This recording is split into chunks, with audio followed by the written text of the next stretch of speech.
Modern. Modern. Modern. Modern. We're prepping for a voyage. Modern. The force of an old-fashioned equals whiskey mass times bitters acceleration. Why don't you make that a double? Modern bar cart. What's shaking, cocktail fans? Welcome to episode 158 of the Modern Bar Cart podcast. I'm your host, Modern Bar Cart CEO Eric Kozlik. Thanks for joining me for another Bar Cart Foundations episode where we pick one specialized topic in the spirits and cocktail world and really pick it apart so that you come out of the episode with a robust understanding that helps you make better drinks at home.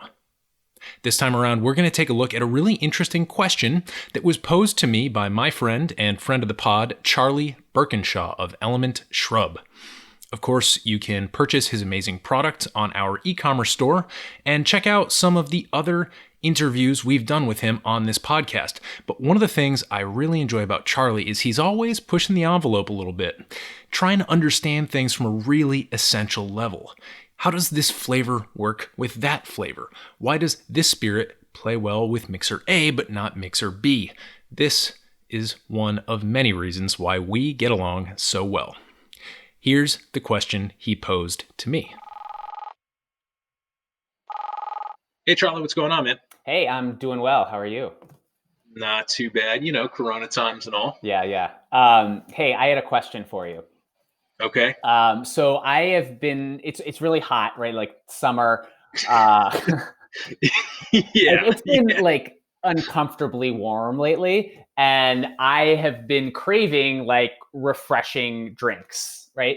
Rather than like really strong boozy drinks, right? And have been leaning non-alcoholic, and I found this brand that they do non-alcoholic spirits. They're based in Australia. They're called Lyre's, and they have a non-alcoholic dry vermouth.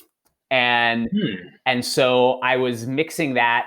We did sort of a collaboration together where we were just playing around with different ideas using our shrubs and their non-alcoholic spirits. And we came up with this really tasty recipe that used their dry vermouth, our chai pear shrub, and some soda water. Now Lyre's is an Australian company. And after liar is in like they're not telling the truth, or liar is in the thing that you strum like the heart? Even different. Lyre, the bird, Lyre, that is a bird that mimics things. So the idea is that like their non-alcoholic spirits mimic alcoholic ones. Okay, I got it. So anyway, following up on our conversation, he sent over kind of the list of drinks that we had kind of put together, and I was playing around with them recently, and I looked back at the email and it said like fizz, this dry vermouth or chai pear shrub, soda water. And I don't know, for some reason, like I always thought fizz was like had egg whites in it, and then I was thinking, well, these guys are from Australia, like is the sort of nomenclature they use to describe drinks different than what we do? And then I realized in the back of my head, I was probably thinking of a flip rather than a fizz. But then I was thinking, hey, like I should call Eric and I don't know, see if you wanted to talk about like, I don't know, what's the difference between a fizz, a spritz, kind of a highball, all these other like really like refreshing drinks that are not just booze, but typically some sort of soda. And like, how are they different? And are they really the same, but just kind of different names, or like, I don't know. So anyway, I thought you'd be the best person to answer those questions. You know, thinking back to your episode on like seltzer, club soda, and and I was like, is this like that same thing, but like one uses club soda, one uses, I don't know. I love that because like, the Shiraz Syrah thing, right? So like in Australia, they call it Shiraz, and then the same grape in France is called Syrah, same thing. It literally is apples to apples, but I like that question. It's a nomenclature question, but then also potentially like a taxonomy question, right? Like one of these things could be something that branches off from the mother species at a certain point. I'll be honest with you, I don't think I have an answer off the top of my head, but I will investigate. Awesome. Looking forward to it. When you get deep enough into the alcohol world, you begin to realize that most topics can be viewed through a taxonomical lens, meaning that most things, whether you're talking spirits or cocktails, can be traced back to other, more essential or ancestral things, usually due to mitigating factors such as time, technology, and geography or terroir. So when I started thinking about Charlie's question, the first place I looked was to the history books, and the closest thing to a primary historical source we have in the cocktail canon is Jerry Thomas's Bartender's Guide, which has several editions. I was able to pull up a PDF of the 1887 edition, published 2 years after his death, and I'll link, of course, to that document in the show notes. And I think there's a pretty compelling argument for this last edition being perhaps the most definitive edition of the Bartender's Guide, since it contains the sum total of the professor's wisdom, which he was able to refine over several publications of the book. In it, we have several mentions of a drink called a fizz, spelled with only one Z. There's the brandy fizz, made obviously with brandy. The gin fizz, made with Holland gin, what today we'd call Genever, and the metallic duo of the silver and golden fizz, both made with Old Tom gin, which is normally sweetened and sometimes barrel-aged. The real difference between these last two is that the silver fizz was made using the addition of an egg white, and the golden fizz was made using an egg yolk. Down the road, a further twist called the royal fizz would be made using the whole egg. Now, I like this debut, so to speak, for the fizz category because it's tight. 4 drinks all made using the following spec: a little bit of sugar, a little bit of lemon juice or lime if you have it, a standard pour of a spirit, be it brandy, Genever, or Old Tom gin, ice for mixing, and some sort of carbonated water to top. This is the type of cohesion you'd expect in a drinks category, and to me the impressive thing is it exists right from square one, right from the first mention we have of the fizz. But I'd be remiss if I didn't point out a couple differences between these recipes that reveal a little bit of Jerry Thomas's technical genius. One is the way that ice is employed. In the brandy and gin fizz recipes, you're using 1 lump of ice in the mixing process, whereas in the silver and golden fizz recipes, you're instructed to use 2 to 3. Now, why might this be? Well, for one, we've got the egg in those last 2 recipes, which adds a bit more volume to the drink, which is perhaps worthy of another lump of ice, whatever the hell a lump amounts to. This is just basic physics, right? The more stuff you need to cool down and dilute, the more ice you'll need, roughly speaking. But then there's the fact that the brandy and gin fizz cocktails call for 1 teaspoon of powdered sugar, whereas the silver and golden fizz cocktails call for 1 tablespoon of granulated sugar. If there's one thing that old-timey bartenders have over us, it's their deftness with different sugars used outside of a simple syrup format. And this is a perfect illustration of that point. Jerry Thomas knew that in order to dissolve a larger quantity of coarser sugar and beat up an egg, you needed more dilution and more solid adjutants. And that is exactly how he designed the drinks. There's 2 more major differences we need to look at if we really want to understand the fizz category: the mixing method and the type of carbonated water used to top off the drink. According to the professor, the brandy and gin fizz cocktails were generally stirred in a glass, along with either seltzer water or something called Apollinaris or Apollinaris, which was a German brand of sparkling spring water. This means that they were sort of built drinks in the same sense as the Aperol Spritz, which we'll get to in a few minutes, but right off the bat, you should be thinking, a stirred cocktail with citrus juice? That kind of goes against most of what we're taught about cocktails. To me, this is one little nuance that makes the fizz category special. The silver and golden fizz cocktails, however, were shaken over ice, poured into a glass, and then topped off, and here's the kicker, only with seltzer water. This tells us a couple things. Obviously, to achieve the rich, desserty texture from the egg, you really need to shake the drink. You can't get away with just lightly stirring it like in the brandy and gin fizz cocktails. This much should be clear to anyone who's worked with eggs in cocktails. But to me, what's more interesting is that Jerry Thomas knew that big bubbles, the kind you get from a seltzer gun, were the only thing to use in a rich dessert-style cocktail if you want to achieve contrast with the other ingredients in order to make the drink feel effervescent despite its heavy, sweet flavor profile. If you want to learn more about egg-based drinks or the difference between sparkling water and seltzer water, head over to episode 29, Egg Cocktails, or episode 99, Bursting Bubbles. And since we're talking about references here and continuing your education, if you decide to head over to the show notes page for this episode to check out that PDF of Jerry Thomas's Bartender's Manual, the recipes I just mentioned are on page 46 and 47, which are pages 50 and 51 of the PDF. The more you know. So let's recap. As far as Jerry Thomas is concerned, a fizz cocktail contains the following: a normal pour of spirits, a little sweetness, a little acidity, some sort of carbonated water, either mildly or aggressively carbonated, the optional inclusion of an egg component, white, yolk, or whole, and a build that accommodates either shaking or stirring depending on the ingredients and the desired style of cocktail you'd like when you pour it into the glass. This is what a fizz is.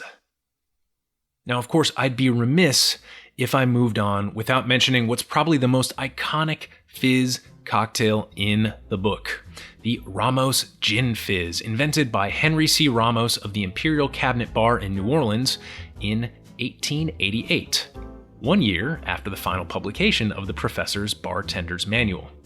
This cocktail extends the fizz format by adding dairy in the form of heavy cream and orange blossom water to the recipe. It also modifies the process to generate an uncommonly rich head of foam on the drink by employing a method called the dry shake, where some drink components of the cocktail are beat up in the shaker without ice to start off, and thereby denaturing those egg whites without the unhelpful presence of ice or dilution.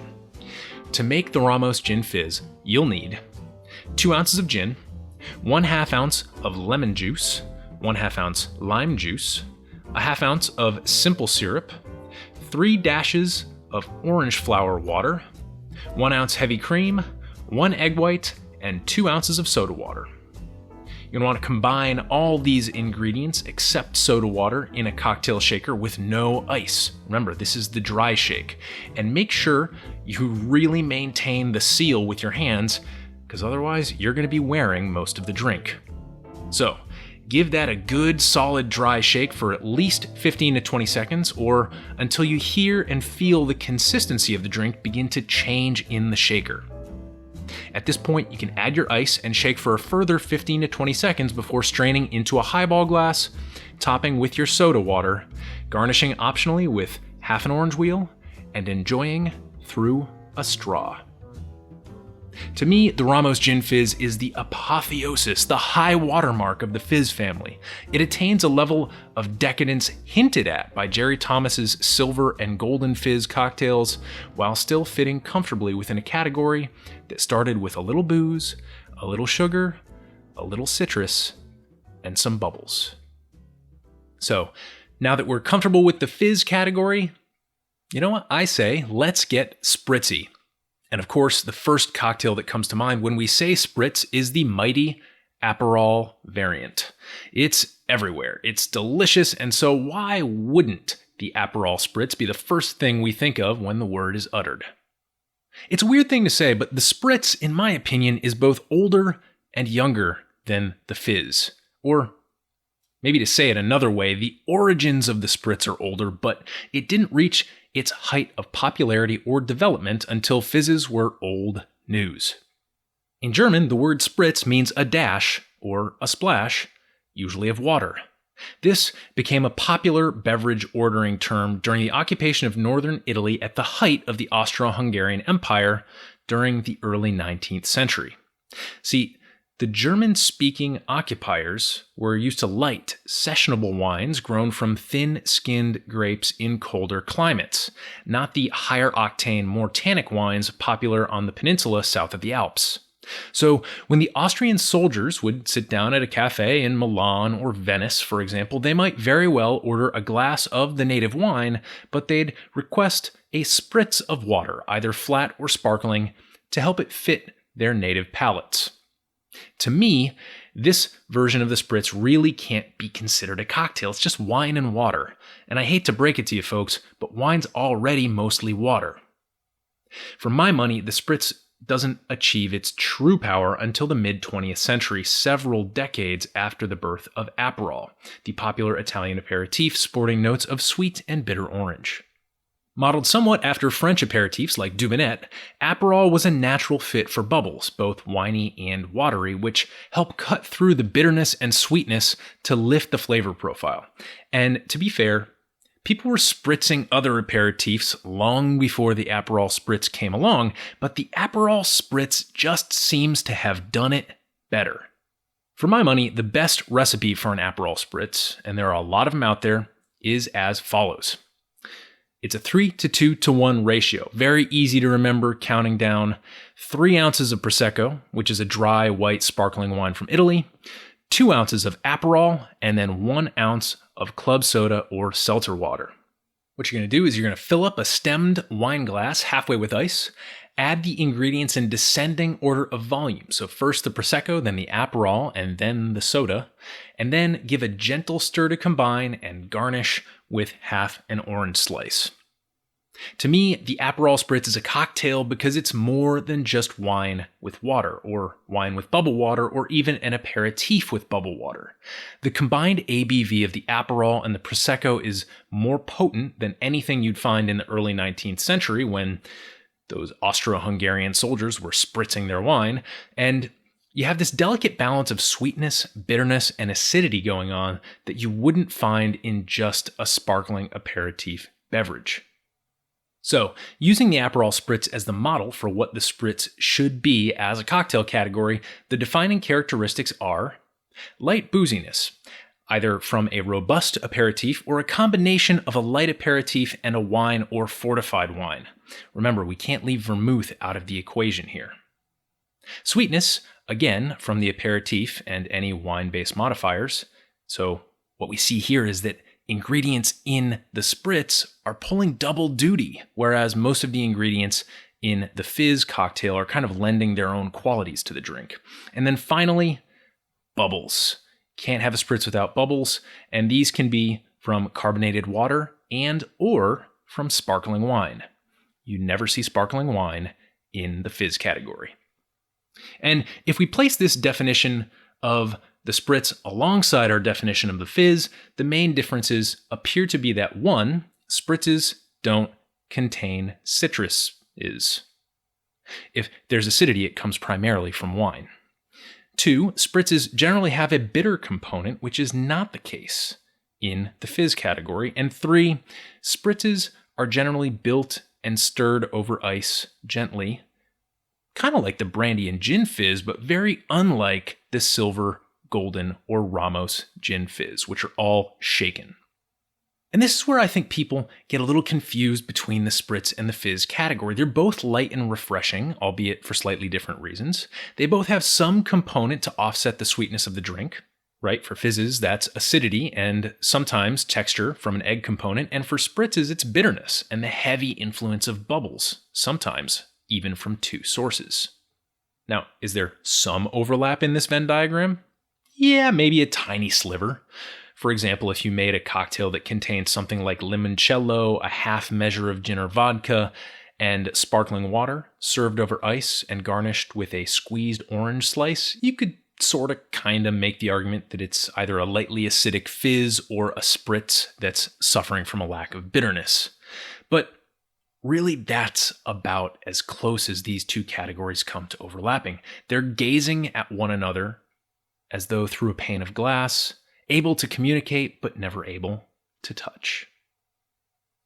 So, to wrap up this episode, I'm going to present you with the formulation for the mocktail that Charlie from Element Shrub developed with his collaborators from Lyre's Non-Alcoholic Spirits, which you can purchase on Amazon or at select Bevmo locations. The formulation is as follows. In a highball glass with ice, add 1.5 ounces of Lyre's dry aperitif, which has herbal, citrus, and saline notes, 3/4 of an ounce of chai pear Element Shrub, which is sweet, spicy, and a little bit tangy. And then you're going to top with club soda and garnish with a fan of thinly sliced apple or pear wedges and dust with nutmeg. Actually, that sounds amazing. That's a really, really beautiful drink, and I think it's just a beautiful way to demonstrate both the aperitif and the chai pear shrub. Now, of course, if we're asking ourselves the question, is this a fizz or is this a spritz? Well, we have to take the booze out of the equation because this is a mocktail. So we really have to analyze the balance and the service style to figure out which camp it falls into. For my money, the fact that this drink contains a wine reference, right from the aperitif, a healthy dose of bubbles, a fruit garnish, and no sign of shaking, citrus, or eggs places this solidly in the spritz camp. However, the acetic acid from the vinegar and the shrub is definitely a bit of an oddball. You're really not going to see much of that in the spritz world. So if there's anything fizzy about it, it's the vinegar, which kind of mimics the acid profile of citrus. But that one thing aside, I'm chalking this one up as a win for the spritz family.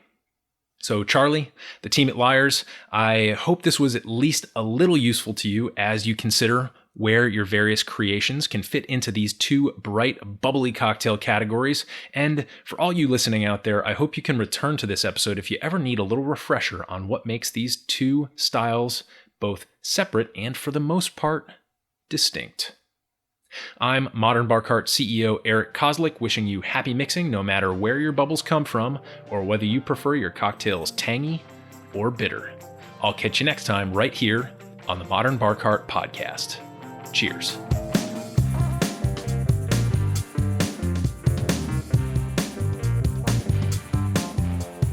Hey everybody, thanks for listening. If you enjoyed this episode, there's two big things you can do for us here at Modern Bar Cart. One would be to tell your friends and family if you think they'd enjoy listening to us talk about cocktails.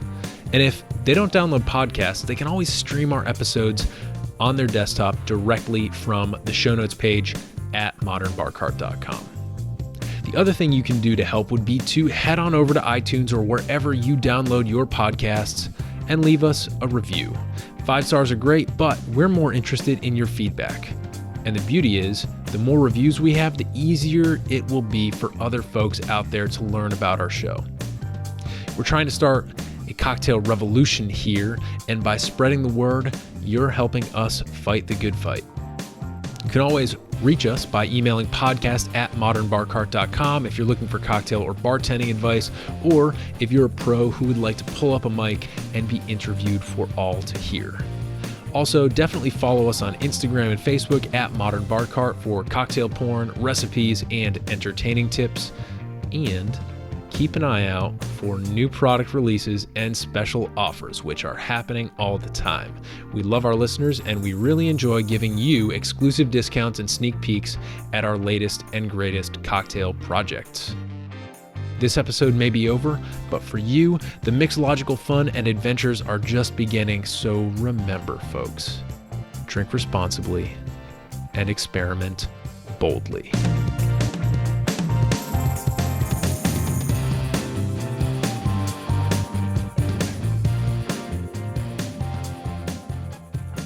This episode was made possible with editing and production assistance by Samantha Reed, a compelling taxonomical question courtesy of Charlie Birkinshaw from Element Shrub, and a little bit of historical research by yours truly. This has been a Modern Bar Cart production, copyright 2020.